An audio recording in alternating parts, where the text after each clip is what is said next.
Good morning, dear students. I am Vinay Srivastava, and today in this video session, I will just tell you about the chapter 2. It is a element and compound. It is a chemistry for class 6. So, first of all, when we are just going for the element is a pure substance that consists of the molecule in which there is only one type of atom. We can have the example of hydrogen, helium, like that. So, first of all, when we are just going for any element or any chemical substance, element or compound, then we have to just represent it with some particular symbols. Those symbols are just required to just keep the identification of all the substances.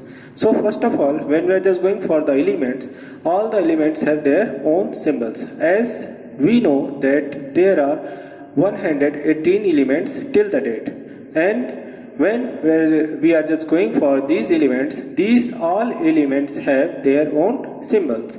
Now when we are just going for these symbols are just be given on the basis of rules applied by the IUPAC. IUPAC is an international union for pure and applied chemistry, which allows the rules for the nomenclature of the different substances.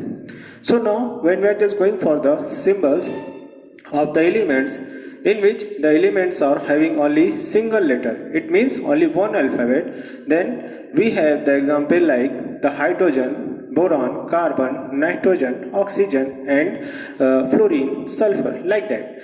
In these elements we are just using only single alphabet by the name of their English name. As I have just written the symbol of hydrogen, then we are just taking H from its name, and if we are just going for the boron, then we are just taking the B for its name. Similarly, when we are just going for the elements have some particular symbols in which we have two alphabets or more than that.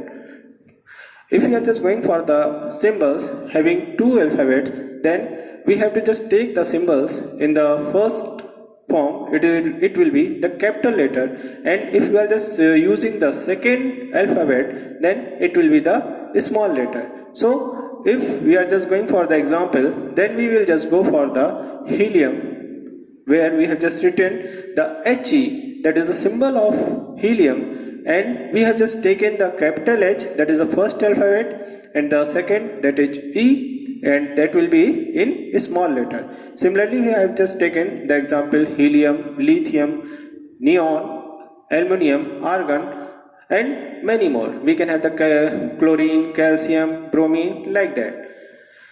But there are some particular elements in which we are just not taking their name from their symbols.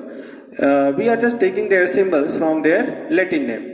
First example for that, we will have the nitrogen. If we are just going for the nitrogen, then when we are just going for the first element that has been taken its symbol from its Latin name, then it will be sodium, in which the name sodium has been just taken in the form of natrium, and that is the Latin name, and from that particular Latin name natrium, the symbol Na was taken. Similarly, when we are just going for the iron, that is symbolized by Fe, we are just taking it in the Latin name, that is the ferrum. At the same time, we have some more examples, that the potassium is called kalium, and it is just symbolized by K. Copper is just known as cuprum, that is Cu, and gold, that is just symbolized by Au, that is Arum, and silver, that is just symbolized by Ag. So these are the some elements, those are just symbolized by their particular Latin name.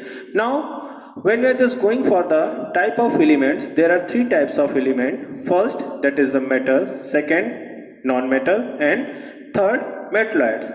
And as we know, these there are 118 elements till the date, and we just classify these elements in these three formats.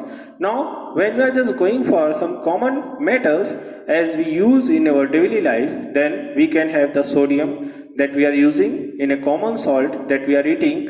The second, that is the calcium, that is just used in the formation of our bones. Third, if we are just going for the iron, that is Fe, and that Fe is just a very common thing that we are just using the different articles made by iron. If you are just going for the copper, copper is also a very common metal and useful metal, and it is just symbolized by Cu. And if you are just going for the last one, that is the Au, that is the gold, and mostly it is a very costly one and it is used for the making of ornaments. Now similarly, when we are just talking about the metals, there are very common uses and common metals, but at the same time we have some particular non-metals, those are just used in our daily life. And as for the example, carbon, that is symbolized by C, oxygen, that is just O, and you all know without oxygen there is no life. Nitrogen, and nitrogen is just required for the growth in our body and in plants. Sulfur, helium, and phosphorus. These all are some common non-metals.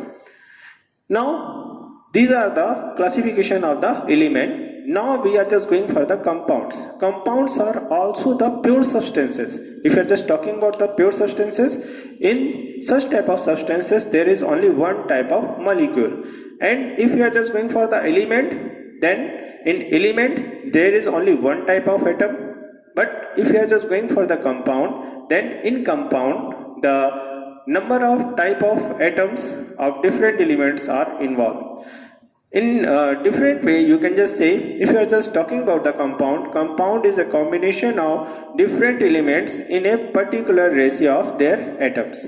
Now when we are just going for the examples for the molecules of compound, then I have just taken the example of H2O, where we are just taking the oxygen with a combination of hydrogen. It should be very clear, when we are just talking about the compound, the ratio of the atoms of different elements will be always fixed. If you are just changing this ratio, as I have just taken the ratio of 2:1, if you are just talking about H2O, that is water, and we are just taking the ratio of 2:1, it means hydrogen 2 atom and oxygen 1 atom. If we are just changing the ratio of these atoms, then we are having a new compound. I have just given the one example of water, and the second, that is the CH4, that is methane, where the carbon and hydrogen have just made in the ratio of 1:4.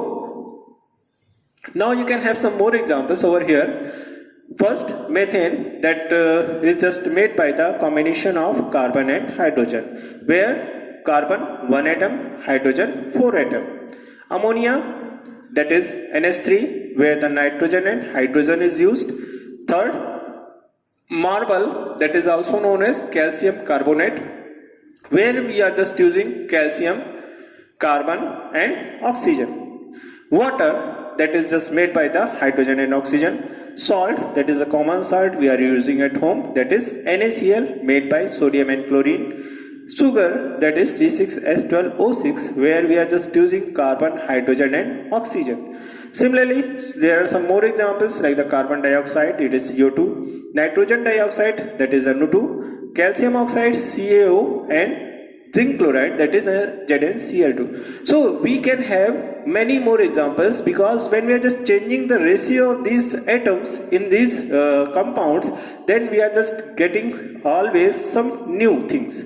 So all the time we will just change the ratio, then we will just get something new. For example, I will just tell you, if we are just going to change the ratio of CO2, if we are just changing that CO2 in the form of CO, then at this time it is carbon dioxide. But if we are just changing the ratio, then it will become CO. It will become carbon monoxide. And the property of carbon dioxide and carbon monoxide will be different from each other. So these were the compounds, and I have just categorized the element and compound in their symbols. So I think the topic will be clear to you, and thank you.